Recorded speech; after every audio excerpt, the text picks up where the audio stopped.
সাত সকালে ভূমিকম্প। আজ সকাল 6:40 নাগাদ ভূমিকম্প অনুভূত হয়। কলকাতা সহ রাজ্য জুড়ে কম্পন অনুভূত। উত্তর ভারতেও বিস্তীর্ণ এলাকাতেও কম্পন অনুভূত হয়েছে। চীনে ভূমিকম্পের উৎসস্থল। রিক্টার স্কেলে কম্পনের মাত্রা ছিল 7.1। আরও একবার আপনাদের জানাই, সাত সকালে ভূমিকম্প। সকাল 6:40 নাগাদ ভূমিকম্প অনুভূত হয়। কলকাতা সহ রাজ্য জুড়ে কম্পন অনুভূত। উত্তর ভারতের বিস্তীর্ণ এলাকাতেও কম্পন অনুভূত। চীনে ভূমিকম্পের উৎসস্থল এমনটাই জানা যাচ্ছে। রিক্টার স্কেলে কম্পনের মাত্রা ছিল 7.1। ভারত সহ 5টি দেশে কম্পন অনুভূত হয়েছে এমনটাই জানা যাচ্ছে। সাত সকালে ভূমিকম্প। সকাল 6:40 নাগাদ ভূমিকম্প। কলকাতা সহ রাজ্য জুড়ে কম্পন অনুভূত। উত্তর ভারতের বিস্তীর্ণ এলাকাতেও কম্পন অনুভূত হয়েছে। চীনে ভূমিকম্পের উৎসস্থল। আরো বিস্তারিত জানবো, চীনের ভূমিকম্প স্থল ঠিক কোথায় ভূমিকম্প স্থল ছিল, আরো একটু বিস্তারিত জানার চেষ্টা করবো। আমাদের সঙ্গে রয়েছেন আমাদের প্রতিনিধি বিশ্বজিৎ সাহা। সরাসরি চলে যাবো বিশ্বজিতের কাছে। বিশ্বজিৎ, সাত সকালে ভূমিকম্প এবং কলকাতা সহ রাজ্য জুড়েও কম্পন অনুভূত হয়েছে। উত্তর ভারতের বিস্তীর্ণ এলাকাতেও কম্পন অনুভূত হয়েছে। চীনে ভূমিকম্পের উৎসস্থল কি জানা যাচ্ছে?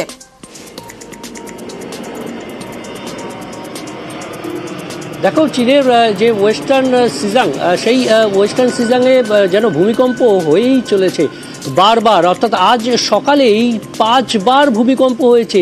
এই মুহূর্তে যা খবর আমরা পাচ্ছি, সেই খবর অনুযায়ী আমরা যদি দেখি একটু, যে শুধুমাত্র আজকে নয়, গতকালও ভূমিকম্প হয়েছিল সিজাং প্রদেশে, যদিও তার তীব্রতা একটু কম ছিল। কিন্তু এই মুহূর্তে আমরা যদি দেখি যে কতগুলো সিজাং প্রদেশে কতগুলো ভূমিকম্প হয়েছে। এর মধ্যে সকালবেলা থেকে আজ সকাল 5:41 প্রথম ভূমিকম্প হয়। প্রথম ভূমিকম্পের রিক্টার স্কেলে তীব্রতা ছিল 4.2 এবং তারপর যে সব থেকে বেশি তীব্র ভূমিকম্প হয় 6:35, সেটিও 7.1। এটাই সব থেকে বেশি তীব্রতর। এবং তারপর সকাল 7:07 4.7 তীব্রতা রিক্টার স্কেলে। তারপর আরও একটু বেশি 7:07 আবার আরও একটা, অর্থাৎ 4.9। এবং তার থেকে আবার তীব্রতা আরও একটু বেশি 7:13। সবশেষ পাওয়া খবর পর্যন্ত 7:13 আরও একটি ভূমিকম্প অনুভূত হয়েছে এবং সেটার রিক্টার স্কেলে তীব্রতা 5। অর্থাৎ এই যে পরপর 5 বার আজ সকালেই, শুধুমাত্র আজকে নয়, গতকাল সকাল 6:20 সেখানেও সিজাং প্রদেশে ভূমিকম্প অনুভূত হয়েছিল। অর্থাৎ ওয়েস্টার্ন সিজাং প্রদেশে রীতিমতো গতকাল ভূমিকম্প অনুভূত হয়েছে একবার, যদিও সেটা 4.2। এবং তারপর আজ সকাল থেকে 5:41 থেকে 7:13 পর্যন্ত যে 5 বার ভূমিকম্প অনুভূত হয়েছে। এবং এই 5 বার ভূমিকম্পে কখনো 4-এর নিচে কখনোই হয়নি। এবং রিক্টার স্কেলে সব থেকে যেটি বেশি হয়েছে 6:35 7.1। এবং এই যে ভূমিকম্প যেটা চীনে হয়েছে, তার যে প্রভাব শুধুমাত্র চীনে তো সীমাবদ্ধ নয়, চীনের বাইরেও আরও বেশ কিছু সংলগ্ন যে দেশ রয়েছে, বাংলাদেশ, ভারতবর্ষ, নেপাল, ভুটান, সিকিম, সর্বত্র যে এই ভূমিকম্প অনুভূত। সব থেকে বেশি যদি ভূমিকম্প অনুভূত হয়ে থাকে তাহলে তীব্র সব থেকে পাশেই নেপালে সব থেকে বেশি তীব্র ভূমিকম্প অনুভূত হয়েছে। নেপালে বেশ প্রভাব পড়ার সম্ভাবনা বেশি রয়েছে। সিকিমে প্রভাব পড়ার সম্ভাবনা বেশি রয়েছে। এবং পাশাপাশি ভুটানে এর প্রভাব পড়ার সম্ভাবনা বেশি রয়েছে। এবং বাংলাদেশেও এর কম্পন অনুভূত হয়েছে। আমাদের ভারতবর্ষের যদি দেখি, আমাদের রাজ্যের যদি দেখি, রাজ্যের যে দার্জিলিং এবং কালিম্পং, সেখানেও বেশ কিছুক্ষণ স্থায়িত্ব হয়েছে এই ভূমিকম্পের কম্পন। এবং সেখানে অনুভূত হয়েছে এই ভূমিকম্প। শুধুমাত্র উত্তরবঙ্গ নয়, দক্ষিণবঙ্গের কলকাতাতেও মৃদু ভূমিকম্প অনুভূত হয়েছে। দক্ষিণবঙ্গের বেশ কিছু জায়গায় যদিও খুব সামান্য অনুভূত হয়েছে, কিন্তু এই কম্পন পশ্চিমবঙ্গ ছাড়াও বিহারে সব থেকে বেশি, ভারতবর্ষের বিহারেও ভূমিকম্প অনুভূত হয়েছে বেশি। একদম দিল্লি পর্যন্ত এর কম্পন অনুভূত হয়েছে এমনটাই জানা যাচ্ছে। তবে এখনো পর্যন্ত ক্ষয়ক্ষতির হিসাব না জানা গেলেও যে 7.1, কাজেই চীনের সিজাং প্রদেশে ক্ষয়ক্ষতি বেশ ভালো। 7.1 যেমনটা তুমি বলছিলে বিশ্বজিৎ, 6:35 নাগাদ যে ভূমিকম্প অনুভূত হয়েছিল, সেই তার কম্পনের মাত্রা সব থেকে বেশি ছিল। আরো একবার জানিয়ে রাখি, সাত সকালে ভূমিকম্প। চীনের সিজাংয়ে পরপর 5 বার ভূমিকম্প হয়। একেবারে ভোর 5:41 এবং তারপর 6:35 এবং 7:02 এবং 7:07 এবং সর্বশেষ আপডেট আমরা পাচ্ছি 7:13 চীনের সিজাংয়ে ভূমিকম্প অনুভূত হয়েছে এবং এই ভূমিকম্পের ফলে কিন্তু বিভিন্ন জায়গা থেকে আমরা খবর পাচ্ছি একেবারে উত্তরবঙ্গেও কিন্তু বিভিন্ন জায়গাতে অনুভূত হয়েছে ভূমিকম্প। দার্জিলিং, শিলিগুড়ি, কালিম্পংয়ে এবং অবশ্যই ডুয়ার্সেও কিন্তু ভূমিকম্প অনুভূত হয়েছে। আমাদের প্রতিনিধিরা রয়েছেন, শান্তনু রয়েছেন জলপাইগুড়ি থেকে এবং অপর প্রতিনিধি অর্থাৎ রকি রয়েছে ধূপগুড়ি থেকে। সরাসরি চলে যাবো ওদের কাছ থেকে, একটু জানার চেষ্টা করবো কম্পন অনুভূত যে সময় হয় ক্ষয়ক্ষতির পরিমাণ কিছু জানা গিয়েছে কিনা এবং অবশ্যই কম্পন অনুভূত কতটা সময়ের জন্য হয়েছে। রকি,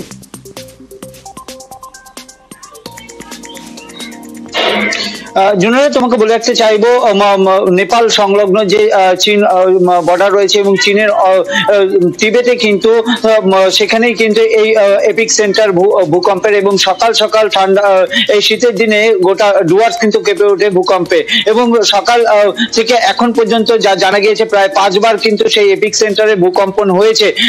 ডুয়ার্সে কিন্তু পরপর 2 বার ভূকম্প অনুভব হয়, প্রথমে 5.3 এবং পরেরটি যে রয়েছে তার তীব্রতা ছিল 7.1 এবং এই তীব্রতার ফলে কিন্তু বহুতলগুলি কাঁপতে শুরু করে এবং ভয়ে কিন্তু বহুতল থেকে এবং বিভিন্ন এলাকার মানুষ কিন্তু ডুয়ার্সে বেরিয়ে আসে এবং তারা কিন্তু রীতিমতো আতঙ্কিত হয়ে পড়ে। তোমাকে বলে রাখতে চাইবো এই যে ভূমিকম্প হয় তার প্রভাব পড়েছে জলপাইগুড়ি সহ কিন্তু কুচবিহার, আলিপুর এবং ভুটান পার্শ্ববর্তী এলাকা, নেপাল প্রত্যেকটি এলাকাতেই এবং এর পরিমাণটা কিন্তু অনেকটাই বেশি হতে পারে পার্বত্য এলাকায়, কারণ যে সকল পার্বত্য এলাকায় বসবাস করে মানুষ এখানে কিন্তু বাড়িগুলিতে চিড় ধরতে পারে, এমনকি ধসের পরিস্থিতিও কিন্তু সৃষ্টি হতে পারে। এখন পর্যন্ত কিন্তু বড় ধরনের কোনো ক্ষয়ক্ষতির পরিমাণ কতটা আছে বা ক্ষতি কতটা হয়েছে তা কিন্তু জানা যায়নি, কিন্তু গোটা এলাকায় কিন্তু ভীতির সৃষ্টি হয়েছে, কারণ এর আগে নেপালে যে বিধ্বংসী ভূকম্প হয়েছিল সেই অনুভূতি কিন্তু এলাকার মানুষ অনুভব করেছে, কারণ শেষ যে আপডেট পাওয়া গেছে তার মধ্যে কিন্তু 7.1 ভূকম্প যেটা পরিমাণ ছিল তাতেই কিন্তু ভীতির সৃষ্টি করেছে ডুয়ার্সের বাসিন্দাদের মনে। বেশ বেশ একেবারে রকির সঙ্গে যেমন কথা বললাম, আমাদের অপর প্রতিনিধি শান্তনু আমাদের সঙ্গে রয়েছে। শান্তনুর কাছ থেকে জানার চেষ্টা করবো। শান্তনু, সকাল 7টা একটু আগে যেমনটা বলছিল যে সকাল 7:01 যখন ভূমিকম্প অনুভূত হয়েছে, রকি বলছিল যে জলপাইগুড়িতে বেশ ভালো মতনই কিন্তু অনুভূত হয়েছে, কম্পনের মাত্রা যথেষ্টই ছিল এবং বোঝাও গিয়েছিল। তুমি এই মুহূর্তে যে জায়গায় রয়েছো সেখানকার কি পরিস্থিতি রয়েছে, কি জানা যাচ্ছে? চেষ্টা করবো আরো একবার শান্তনুর সঙ্গে কথা বলা। যেমনটা আপনাদের জানাচ্ছিলাম, 7 সকালে ভূমিকম্প চীনের সিজাংয়ে, আজ 7 সকালে ভূমিকম্প। পর যা সর্বশেষ আপডেট আমরা পাচ্ছি 5 বার আজ ভূমিকম্প হয়েছে। একেবারে ভোর 5:41 কম্পন হয়, সেই কম্পনের কম্পন মাত্রা ছিল 4.2 এবং 6:35, তারপর 7:02 এবং 7:07 এবং সর্বশেষ 7:13 কম্পন অনুভূত হয়েছে।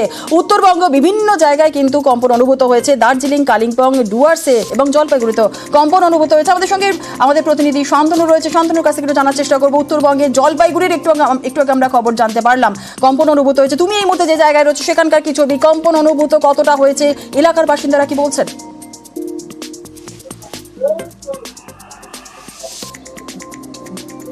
দেখো, বলা যেতে পারে যে জলপাইগুড়িতে এই বছর সবচাইতে বড় ঝাঁকুনি বলা যেতে পারে এবং যেই সময়টা এই ভূমিকম্প অনুভূত হয় সেই সময় কিন্তু জলপাইগুড়ির বেশিরভাগ বাসিন্দা ঘুমে কাতর ছিলেন।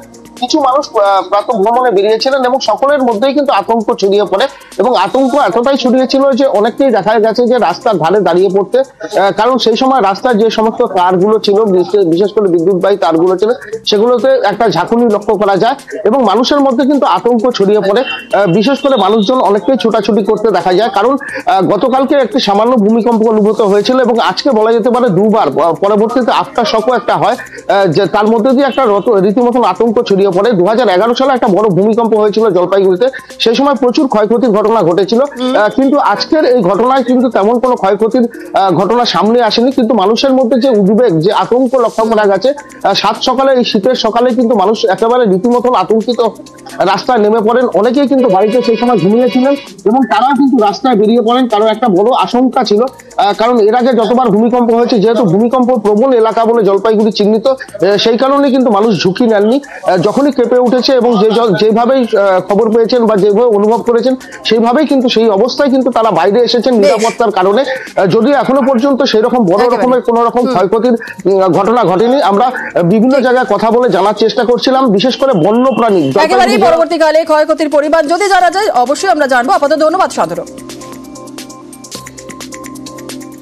আসতেছি যখন দেখি চারটে দেখি রাস্তা ঢুকতেছে, হ্যাঁ ঘুরে তখন আতঙ্ক হয়ে গেলাম আমি। হ্যাঁ তুমি যে একখানে বসলাম, বসে তারপরে আবার হাঁটা শুরু করলাম।